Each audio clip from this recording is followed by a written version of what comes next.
우리가 어떤 일을 계획하거나 진행할 때 예정대로 준비되어 있다면 그 모습은 곧 형통의 모습입니다. 2009년 11월 8일에 있었던 일입니다. 겨울로 접어드는 시점이라 날씨가 제법 쌀쌀했던 것으로 제가 기억하고 있는데, 그때 지방 목회자 체육대회가 있어서 한창 운동 중이었는데 외국에서 전화가 왔습니다. 저희 어머니가 세상을 떠나셨다는 거예요. 저희 어머니는 일찍이 외국 한인교회에서 목회하는 아들을 따라 그 나라로 가셨습니다. 그리고 인생의 연수를 거기서 다 하시고 주님 품에 안기신 거예요. 돌아가셨다는 소식을 들은 시각이 오후인데 이미 항공편은 다 운항이 끝났고 그 나라는 비자를 받아야 가는 나라인데 비자도 없었습니다. 다행히 그날이 월요일이었고 월요일에는 그 나라로 가는 배가 저녁 6시에 인천항에서 출항을 합니다. 그리고 비자가 없다고 해도 배 타고 가는 그 배 안에서 선상 비자를 발급해 줍니다. 부랴부랴 인천항에 도착해서 배에 승선을 했는데 그 다음날 아침에 방송에서 제 이름을 부르는 겁니다. 나가봤더니 제일 먼저 내리라고 그렇게 앞에 줄을 세워주는 거예요. 누군가가 여객선 관계자에게 말을 해놓은 모양입니다. 배에서 내리자마자 교회에서 마중 나온 차를 타고 오전 9시에 장례 예배가 드려지는 한인교회로 가서 장례 예배를 마치고 바로 화장터로 갔습니다. 그 앞에는 먼저 도착한 시신들이 굉장히 많이 있었는데 우선적으로 화장을 하게 해줬고, 그래서 오후 1시에 유골함을 들고 공항으로 갔습니다. 유골함은 아무래도 사람들이 보기에는 그렇게 좋은 모습으로 보이진 않잖아요. 그래서 사람들의 이목도일까 해가지고 보이지 않게 가방에 넣어가지고 탑승 절차를 밟았습니다. 공항 곳곳에는 사람들이, 직원들이 배치되어 있었는데 저의 얼굴을 보고 그냥 지나가라고 그렇게 손짓을 했어요. 필수적으로 거쳐야 되는 엑스레이 검색 때도 한 번도 거치질 않았습니다. 그리고 비행기에 탑승하고 한국으로 돌아오는데 시간을 따져보니까 그 나라에서 장례 절차 모든 과정이 채 24시간도 안 걸렸습니다. 그 나라 시스템상 그렇게 일이 빨리 진행될 수가 없는데 그렇게 모든 일이 순조롭게 진행이 될 수 있었어요. 알고 봤더니 그렇게 일이 수월하게 잘 진행될 수 있었던 것은 꼭 필요한 때에 준비된 사람들이 있었기 때문에 그렇습니다. 한인교회 장로님 한 분이 여객선에도 또 당국자들에게도 사정을 이야기하고 편의를 제공받았기 때문에 이 모든 일이 가능했던 일입니다. 큰 일을 치르는 데 있어서 준비된 필요한 사람들의 손길이 얼마나 소중한 것인가 제가 아주 절실하게 깨달았었습니다. 오늘은 예수님이 나귀를 타시고 예루살렘으로 입성하신 날을 기념하는 종려주일입니다. 구원의 완성은 십자가에 있고 예수님은 그 십자가를 지시기 위해서 예루살렘 성으로 입성하시는 겁니다. 화면에 여러분들 왼쪽에 보시는 화면은 예루살렘 성입니다. 빨간 부분으로 표시된 부분이 황금문 자리인데 오른쪽 위 사진이 1860년에 찍은 황금문이고 그 아래 사진은 그 이후에 보수된 황금문입니다. 이 황금문은 이스라엘 사람들에게 상당히 특별한 의미를 갖고 있습니다. 왜냐하면 예수님이 나귀를 타시고 이 황금문을 통해서 예루살렘 성으로 들어오셨기 때문입니다. 그 모습을 바라보는 백성들은 호산나 이제 구원하소서 외쳐댔지요. 이제 구원해달라는 소망의 소리를 예수님이 이곳으로 들어가실 때 외쳐댔습니다. 이 황금문은 유대인들에게 메시아가 입성하는 소망의 문입니다. 유대인들은 메시아가 이 황금문을 통해서 오신다 그렇게 믿고 있습니다. 기독교인들 중에도 이 문을 통해서 예루살렘으로 입성하셨던 우리 예수님이 이 황금문으로 다시 재림한다 그렇게 믿는 사람들이 있습니다. 이런 마음을 알고 있는 이슬람은 십자군 전쟁에서 예루살렘을 빼앗은 다음에 취한 조치가 이 황금문을 막는 거였어요. 그리스도가 오실 때에 이 황금문으로 들어오신다고 하는 우리 기독교인들의 믿음을 꺾기 위해서 이런 조치를 취한 겁니다. 그 당시 사람들은 예수님에게 한껏 기대를 걸고 대대적으로 예수님의 입성을 환영을 했죠. 어떤 이는 종려나무 가지를 꺾어서 흔들어댔습니다. 어떤 이는 자기 옷을 길에 펴고 그리고 주님의 오심을 그렇게 맞이했습니다. 그런데 예수님은 열광하는 백성들의 소리에 전혀 고무되지 않으셨습니다. 그 소리가 조금 지나면 십자가에 못 박으라는 소리로 바뀐다는 사실 우리 주님은 다 알고 있었습니다. 가는 길을 아는 사람은 어떤 상황이 그 앞에 전개돼도 전혀 동요되지 않습니다.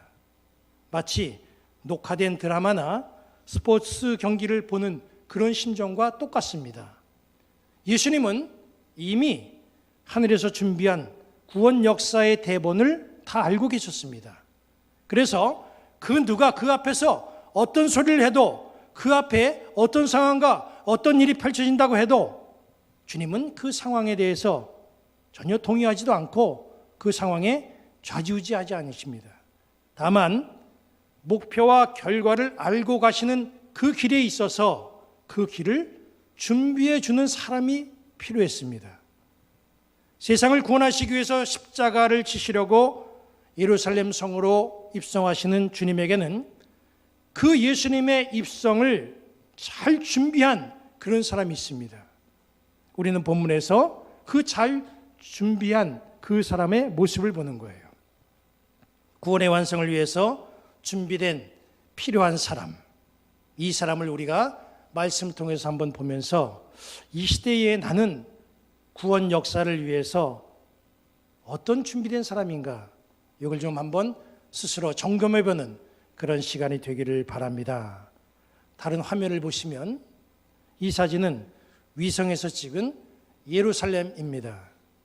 감람산이 있고 벳바게와 베다니가 있습니다. 벳바게에서 예루살렘까지의 거리는 위성에서 측정해 보니까 약 1.2km 정도 되는 그런 거리입니다. 예수님이 이곳에 이르렀을 때에 제자들에게 이렇게 말씀하셨죠. 본문 2절 3절을 보면 이르시되 너희는 맞은편 마을로 가라. 그리로 들어가면 곧 아직 아무도 타보지 않은 나귀 새끼가 매여 있는 것을 보리니 풀어 끌고 오라. 만일 누가 너희에게 왜 이렇게 하느냐 묻거든 주가 쓰시겠다 하라. 그리하면 즉시 이리로 보내리라. 주가 쓰시겠다 말하면 즉시 이리로 보내리라. 이 말씀을 보면 사전에 나귀를 예약해 놓은 듯한 모습이죠. 나귀 주인과 다 이야기가 돼 있는 그런 모습으로 우리는 이 말씀을 읽어볼 수가 있습니다. 예수님이 예루살렘에 입성하기 위해서는 반드시 필요한 게 있었어요. 그게 뭐냐 하면 바로 본문에 나오는 나귀입니다. 걸어 들어가셔도 되고 말을 타고 들어가시면 더 품위가 있을 텐데 왜 꼭 나귀를 타셔야만 됩니까? 나귀가 아니면 왜 안 되는 겁니까? 그것은 오래전 스가랴 선지자를 통해서 예언된 말씀을 이루시기 위함이죠. 스가랴 9장 9절은 이렇게 우리에게 말씀을 주고 있습니다. 시온에 따라 크게 기뻐할지어다. 예루살렘에 따라 즐거이 부를지어다. 보라, 내 왕이 내게 임하시나니 그는 공의로우시며 구원을 베푸시며 겸손하여서 나귀를 타시나니 나귀의 작은 것 곧 나귀 새끼니라.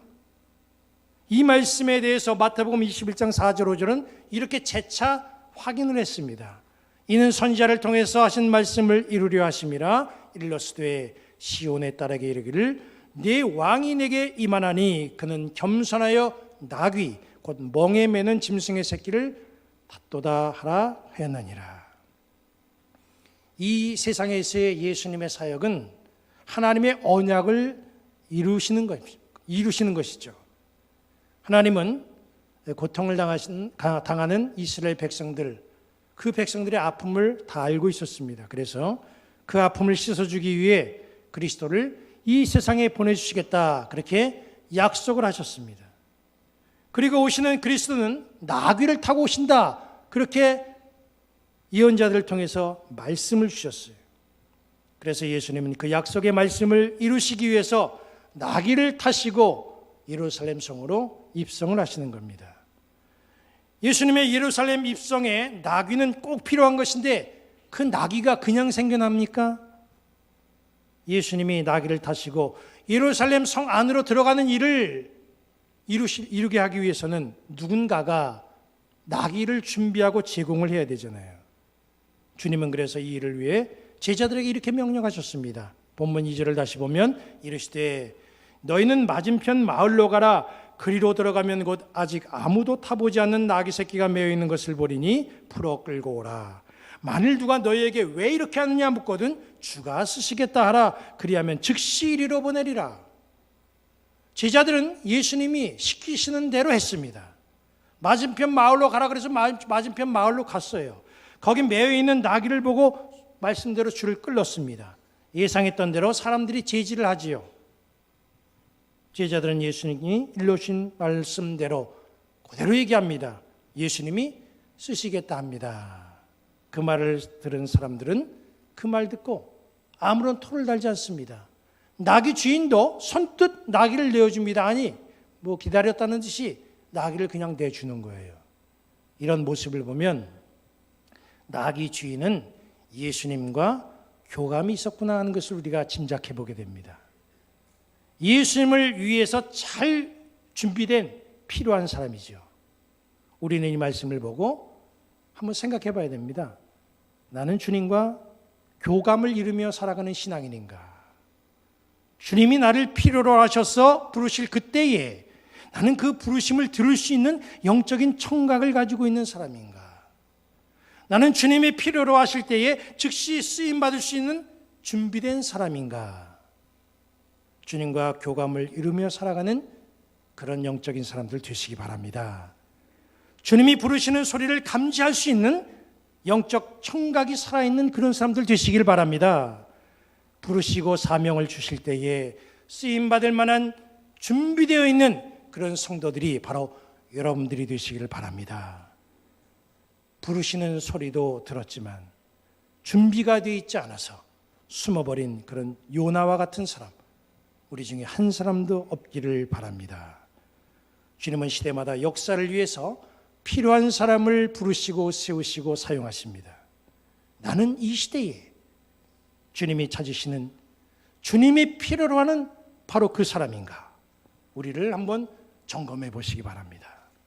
주님이 필요로 하실 때에 사용되기 위해서 준비된 이 나귀와 같은 존재, 주님이 쓰시겠다고 할 때에 준비했던 이 나귀를 선뜻 제공하니 나귀 주인과 같은 그런 신앙인의 모습, 바로 이런 모습이 바로 나의 모습이 되기를 다시 한번 주님의 이름으로 간절히 축원합니다.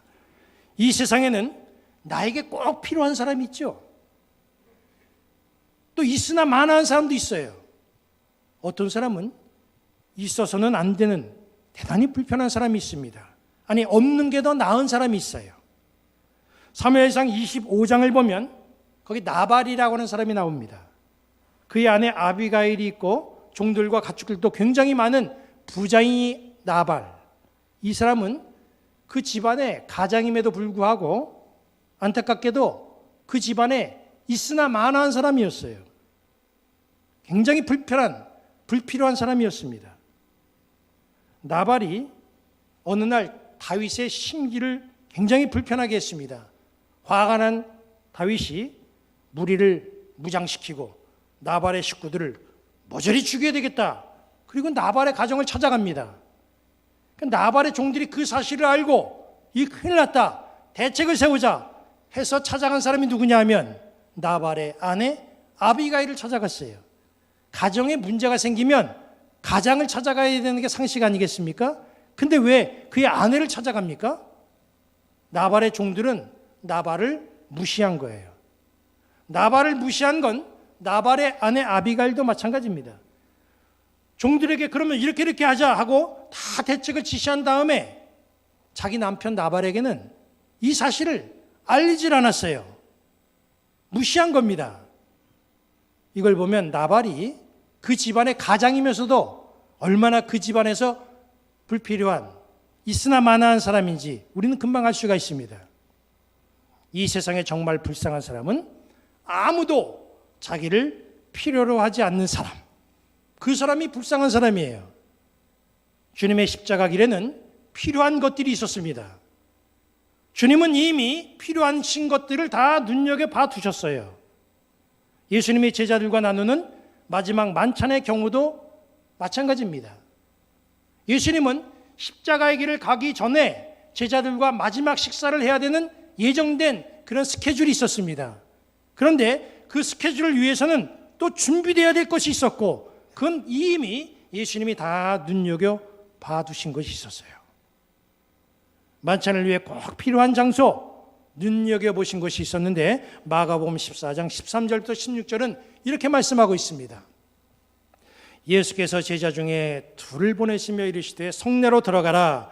그리하면 물 한 동이를 가지고 가는 사람을 만나리니 그를 따라가서 어디든지 그가 들어가는 그 집 주인에게 이르되 선생님의 말씀이 내가 내 제자들과 함께 유월절 음식을 먹을 나의 객실이 어디 있느냐 하시더라 하라. 그리하면 자리를 펴고 준비한 큰 다락방을 보이리니 거기서 우리를 위하여 준비하라 하시니 제자들이 나가 성내로 들어가서 예수께서 하시던 말씀대로 만나 유월절 음식을 준비하니라.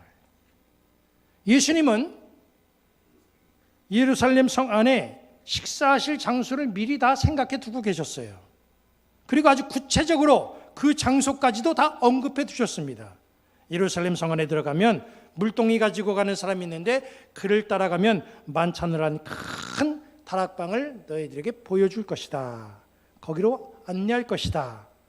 주님이 필요로 하는 그때를 위해서 준비된 만찬 장소가 있었다는 거예요. 그리고 제자들을 시켜서 그 준비된 장소, 거기 가서 만찬 준비하라, 그렇게 지시를 했습니다.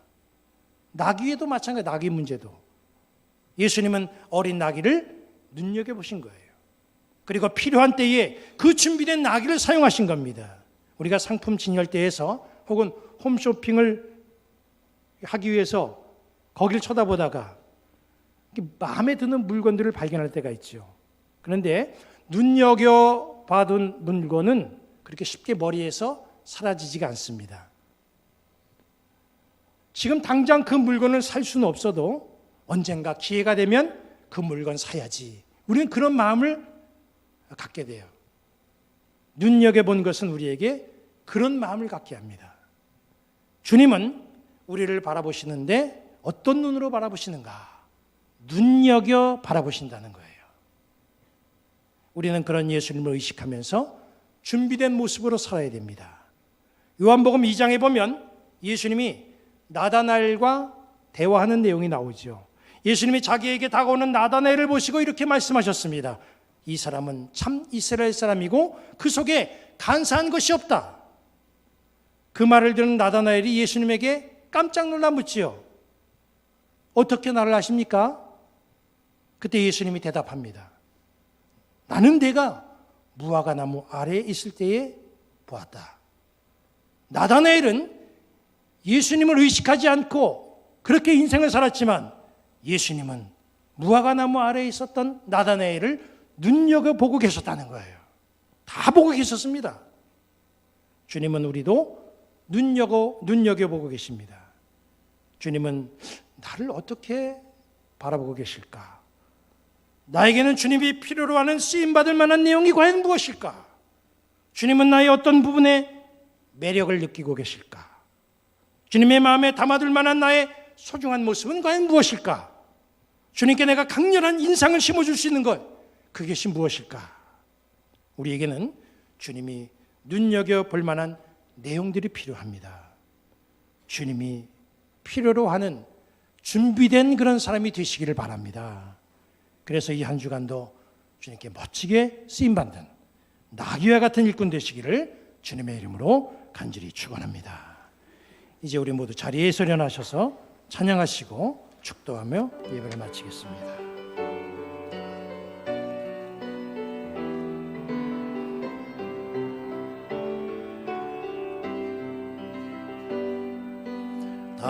당신은 영광의 왕, 당신은 평강의 왕, 당신은 하늘과 땅의 주, 당신은 정의의 아들.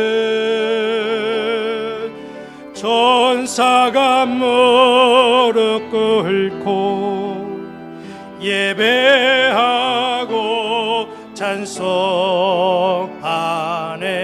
영원한 생명 말씀, 당신은 예수 그리스도 주. 호산나 다윗의 자손께, 호산나 불러 왕 중에 왕. 높은 하늘의 영광을 예수 주 메시아네. 당신은 영광의 왕, 당신은 평강의 왕, 당신은 하늘과 땅의 주, 당신은 정의의 아들. 천사가 무릎 꿇고 예배하고 경배하네.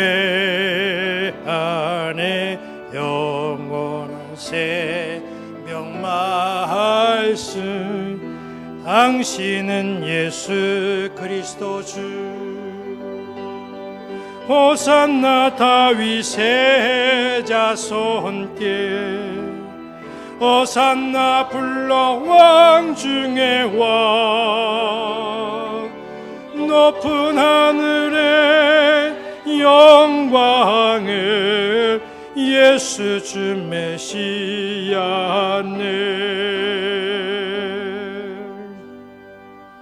하나님이 여러분에게 복을 주시고 여러분을 지키시기를 원하며, 하나님이 그의 얼굴을 여러분에게 비추사 은혜 베푸시기 원하며, 하나님이 그 얼굴을 여러분에게로 향하시고 평강 주시기를 성부, 성자, 성령의 이름으로 축원합니다.